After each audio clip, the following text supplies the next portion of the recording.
Why would a government build a wall to stop its own people from leaving? August 13, 1961, Berlin. Before sunrise, something strange was happening across the city. Streets were being blocked, train lines were being cut, soldiers were taking positions, and rolls of barbed wire were being stretched through neighborhoods people had crossed freely just hours earlier. By morning, families, friends, and co-workers discovered that their city had changed overnight. But the strangest part wasn't that East Germany built a wall, it was why its leaders had become so desperate to build one. The story begins after the Second World War. Germany was divided between the victorious Allied powers. Berlin was divided too, despite sitting deep inside Soviet-controlled territory. By 1949, Germany had effectively become two countries. West Germany, aligned with the Western powers, and East Germany, backed by the Soviet Union. Berlin remained divided between them, and that created a serious problem.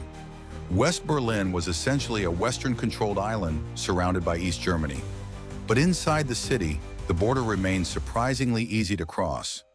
People traveled between sectors, workers commuted, trains crossed boundaries, families visited each other. And for East Germans who wanted to leave, Berlin offered something even more important, an escape route.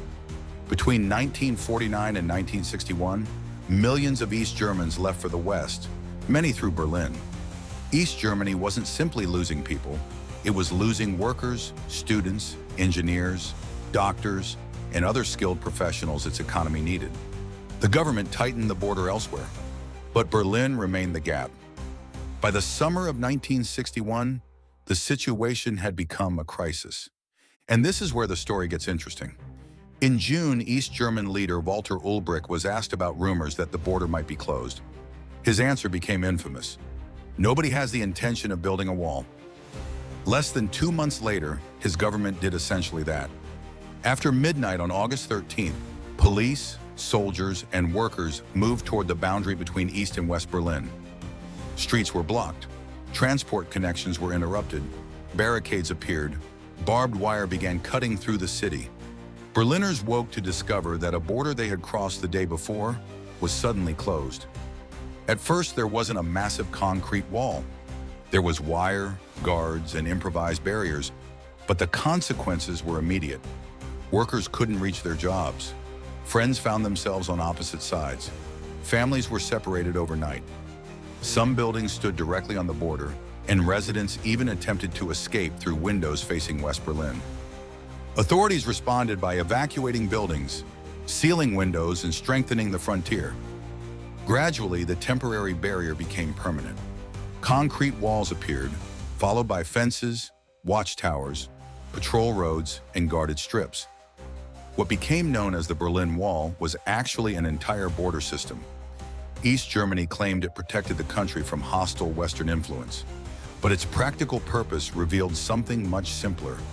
It wasn't primarily stopping Westerners from entering, it was stopping East Germans from leaving. The wall remained for 28 years. Then in November 1989, political pressure and a confused announcement about new travel rules sent thousands of people toward the border crossings. Eventually, the guards gave way. The gates opened, and the wall built because East Germany could no longer tolerate people leaving became the symbol of a system that could no longer keep them in. If you enjoy stories like this, the history behind the headlines, subscribe to the channel and leave a like. It helps us keep bringing forgotten stories back into the spotlight.